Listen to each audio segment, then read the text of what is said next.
Assalamualaikum warahmatullahi wabarakatuh.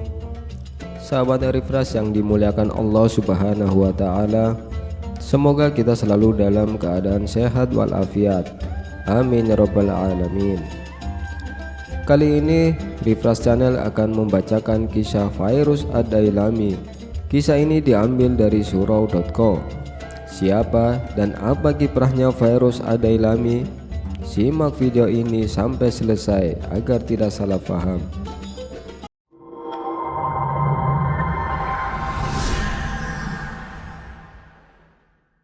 Sekembalinya dari haji wada, Rasulullah Shallallahu Alaihi Wasallam sakit.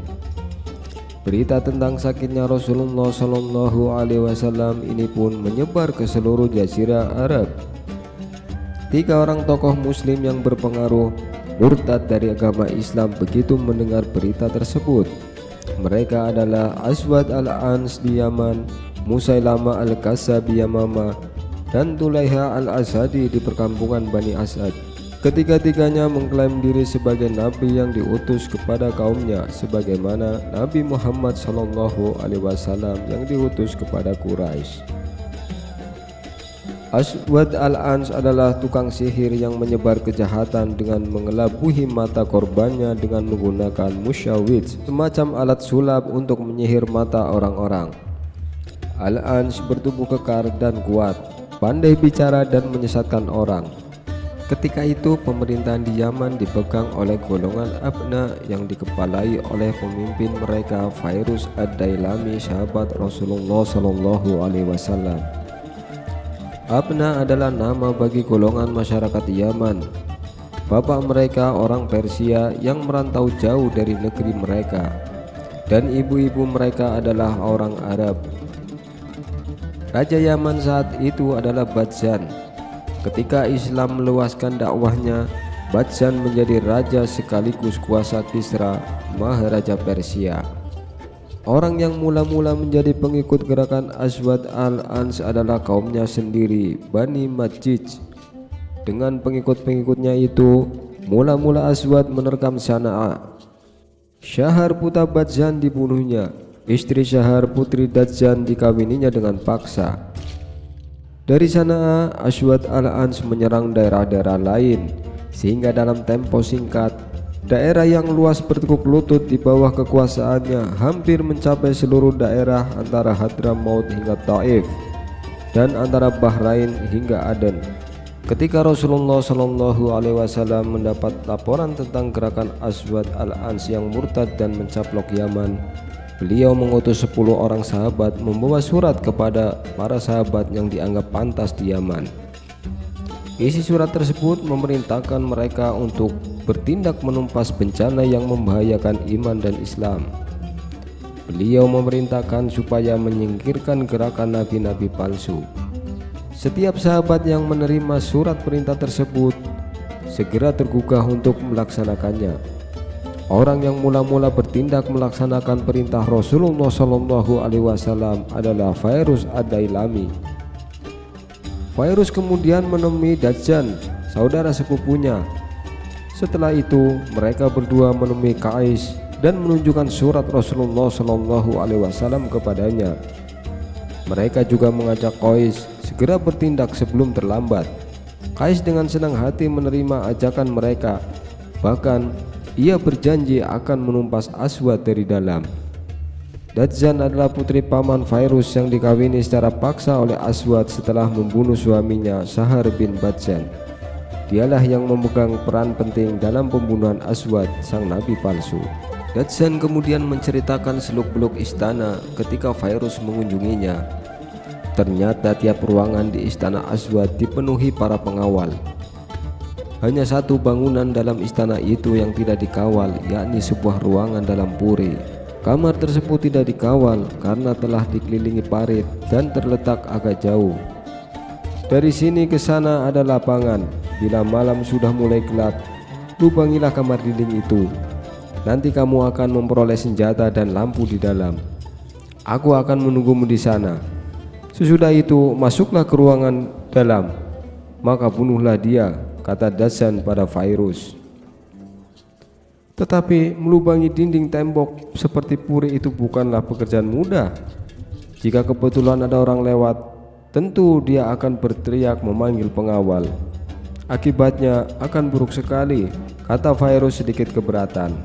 Kamu benar, tapi aku mempunyai pikiran lain yang lebih baik, ungkap Dadzan. Apa itu? Tanya Fairuz. Besok pagi, kata Dadzan, kirim kepadaku seorang yang kamu percayai untuk menjadi pekerja. Aku akan menyuruhnya membuat lubang dari dalam, namun tidak sampai tembus.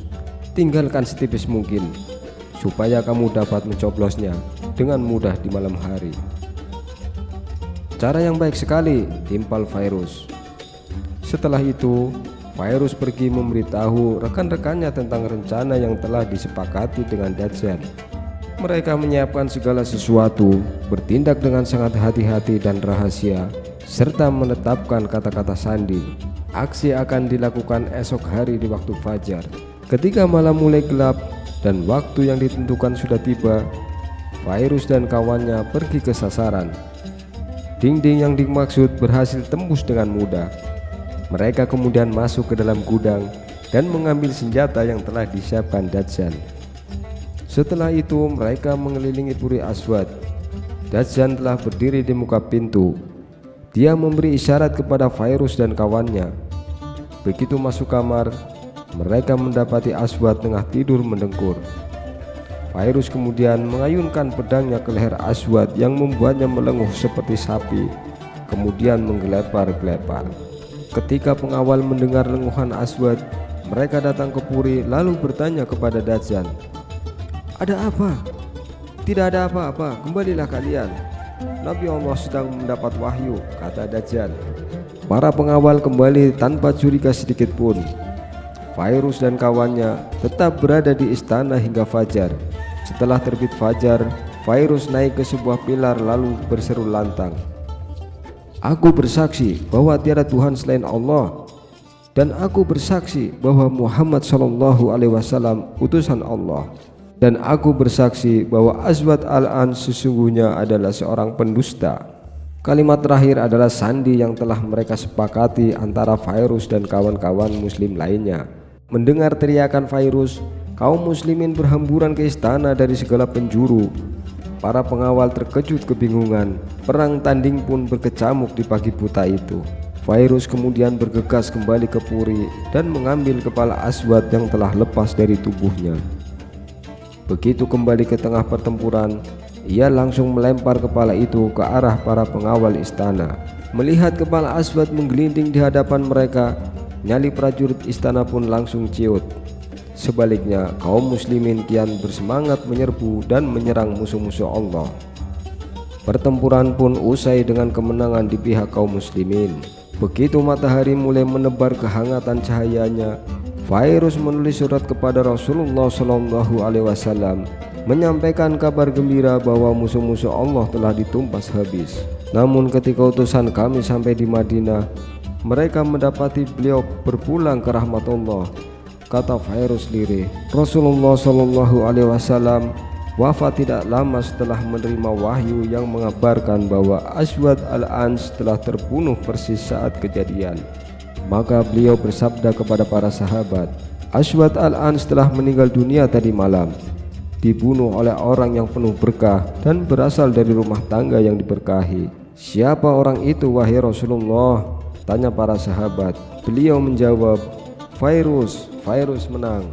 Begitulah kisah tentang Fairuz al-Dailami, sang penumpas nabi palsu. Subscribe, like dan share jika Anda suka video ini, unlike saja jika tidak menyukainya. Terima kasih sahabat Refresh yang telah menonton video ini sampai selesai. Assalamualaikum warahmatullahi wabarakatuh.